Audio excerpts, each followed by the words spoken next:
PFF is running one of their biggest sales ever. 40% off a PFF Plus subscription right now using the promo code BLACKFRIDAY. That means that you get everything fully unlocked. You get the grades, you get the stats, you get all the fantasy advice, the betting advice, which our new player prop tool is available on web as well to make you a smarter, better. You've got all of the draft analysis, the free agency analysis, all of that great stuff. Subscribe.pff.com to get 40% off a year-long PFF Plus subscription. Get it now.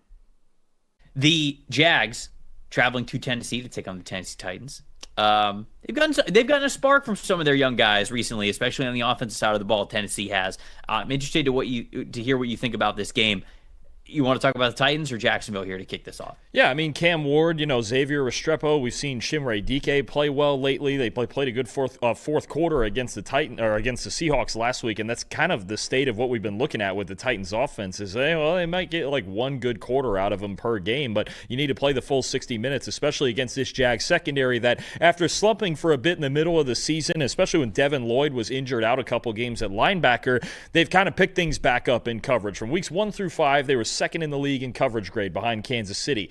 Then for a few weeks, they were dead last. Devin Lloyd was hurt. They were struggling to defend the middle of the field. The interceptions kind of went away, and we had a hard time covering teams on the back end, albeit played some really good teams like the Rams and Seahawks in there. And now the last couple weeks, they've gotten back into that top 6 range as far as coverage grade goes. It just feels like Anthony Campanile is making some nice adjustments on defense, really figuring out how to operate with this team, how to, with Greg Newsome out there. Remember the trade? They traded away Tyson Campbell. They've got Greg Newsome out there at corner, Jerrion Jones, Jordan Lewis, and you've got Devin Lloyd back healthy at linebacker. That's really helped the middle of the field coverage. I just think you have this kind of up and down thing, but it looks like their secondary, their coverage unit is back on the upswing here just in time for a game against the Tennessee Titans, who right now, look, they are struggling to run the football. They're not running it very well, so Cam Ward's going to, if the Titans are going to win a game, it's going to have to be on the back of Cam Ward, but now he's playing this Jags secondary while they're hot again. I'd be a little bit worried about that, and if Ward puts the ball in danger at all, this thing could be a runaway. So I mentioned this, that outside of Daniel Jones, when you look at since week 9, Trevor Lawrence has the most turnover-worthy plays of any quarterback in the NFL. So since week 9, Trevor Lawrence, 11 turnover-worthy plays, that's the most.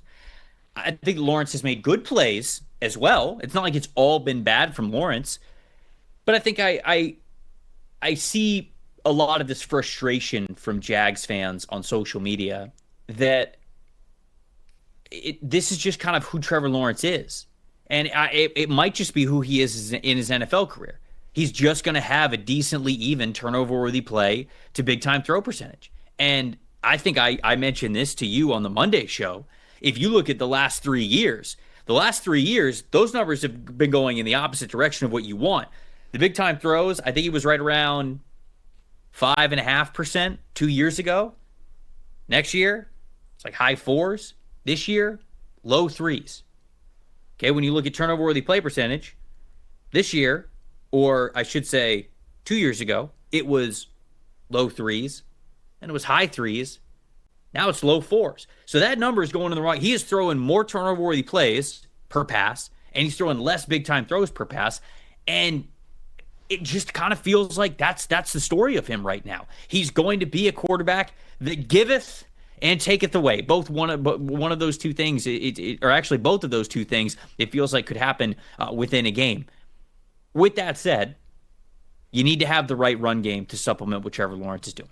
You can't put too much on his plate, because if you do, I think that that you'll get the good, but you also get the bad. And which one's going to mean more? You don't want to roll that dice. So instead, Liam Cohen, who was great at establishing what Tampa did well in the rushing attack last year when he was their offensive coordinator, he's doing the same here for Jacksonville, finding out what that identity is.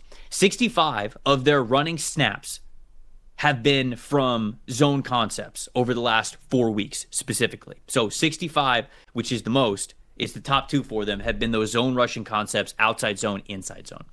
Travis Etienne, and Bashal Tutin, both of their highest rushing grades come from outside zone stuff. So inside zone, sometimes, it can work a little bit like power concepts, because you could get those, double team blocks in the middle. And so sometimes that could be a little bit similar in how the running backs are seeing the field. But outside zone, that's a totally different sort of comfort and feel and confidence of how you're rushing the football. That seems to be where they operate very, very well. Getting out to the sideline, blocking, getting those offensive linemen, those more athletic offensive linemen out on the hoof and being able to block towards the sideline. I think they just need to continue to lean into that. And if you can't stop outside zone, well, then all of a sudden you've got an issue. And I think Jeffrey Simmons is playing really, really well for the Tennessee Titans in the middle. He's having a career year in a lot of different areas. But with Jacksonville loving to get their run game out towards the sideline, I think that bodes exactly towards what they can do to really handle and control the Titans on that side of the ball, is run away from Jeffrey Simmons. I just don't think that the Titans have been good enough at rallying to the football when things get away from the trenches and when they get away from Jeffrey Simmons. I am going to go with Jacksonville in this one. I'll go 23-21, and I'll keep it close out of respect for how I think Tennessee has been getting a little bit better here. I'll keep it close as well. I've got the Jags close-ish, 20-13. I think defense is going to win the day on both sides here, and I think to your point about running to the edges, the Jags, I know I've been all over this, but Brenton Strange coming back is so big for their offense, and the ability for Liam Cohen to get back into 12 personnel and widen things out even further and allow his backs to bounce outside of these tight ends. Johnny Munt's been a really good run blocker. Brenton Strange, one of the best blocking tight ends in the league, as well as giving you that receiving threat out there. I think that makes a big difference in this game. I think it's going to be a little bit ugly because I do think the interior of that Titans defense, especially the pass rush, can cause some problems for Trevor Lawrence in the pocket. But I think the Jaguars defense wins the day here, and they find just enough points to come out with a hard-fought defensive win.